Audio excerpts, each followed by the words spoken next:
পৃথিবীর একদম মাঝখানে অবস্থিত একটি ভয়ানক নির্জন দ্বীপ। আর এই নির্জন দ্বীপের একদম মাঝখানেই অবস্থিত ছিল পৃথিবীর সবচাইতে ভয়ানক একটি জেল। তবে অদ্ভুতভাবে এই জেলখানার আশেপাশে কোনো বর্ডার ছিল না, ছিল না কয়েদিদেরকে বন্দি রাখার মতো কোনো ব্যবস্থা। আর কোনো কয়েদি যদি এখান থেকে পালিয়েও যায় তাও তাকে কেউ কিছু বলার মতো ছিল না। কিন্তু তারপরও আজ পর্যন্ত কোনো কয়েদি এই জেলখানা থেকে পালিয়ে যেতে পারেনি, কারণ এই জেলখানার আশেপাশের প্রত্যেকটি জায়গাতেই রয়েছে ভয়ানক মাইন, যেখানে ভুল করে একবার পা পড়লেই মৃত্যু নিশ্চিত। তো ভ্যাকেশনে আসার পর এমনই এক ভয়ানক জেলখানাতে ফেসে যায় বেশ কয়েকজন বন্ধু। আর পরবর্তীতে তারা এই ভয়ানক জেলখানা থেকে পালিয়ে যাওয়ার প্ল্যান করে। কিন্তু যেই জেলখানার পদে পদেই রয়েছে মৃত্যুর ফাঁদ, সেখান থেকে কি পালিয়ে যাওয়া এতটাই সহজ? তো পরবর্তীতে তাদের সঙ্গে কি ঘটেছিল?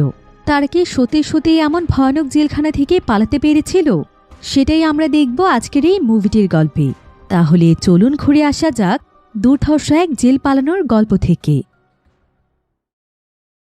তো গল্পটি শুরু হয় বিশাল বড় এক জেলখানা দেখিয়ে, যেটা কিনা ছিল অন্যান্য সকল জেলখানা থেকে সম্পূর্ণ আলাদা।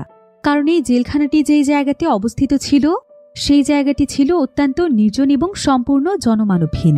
শুধুমাত্র জেলের কয়েদি এবং তাদেরকে পাহাড়ে দেওয়ার জন্য কিছু গার্ড ছাড়া সেখানে আর কোনো মানুষই ছিল না। তবে সবচাইতে অদ্ভুত বিষয় হচ্ছে যে সেই জেলখানার কোনো দেয়াল ছিল না, এমনকি কোনো বর্ডার দিয়েও জায়গাটি নির্দিষ্ট করা ছিল না।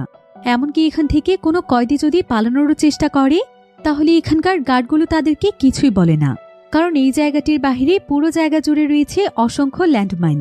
ল্যান্ডমাইনগুলো এমনভাবে মাটির নিচে পুঁতে রাখা হয়েছে যা কিনা কেউ খুব সূক্ষ্মভাবে দেখলেও বুঝতে পারবে না। তাই যখনই কোনো কয়েদি এই জেলখানা থেকে পালিয়ে যাওয়ার চেষ্টা করে এবং সেই এরিয়া থেকে বেরিয়ে যায়, ঠিক তখনই তার পায়ে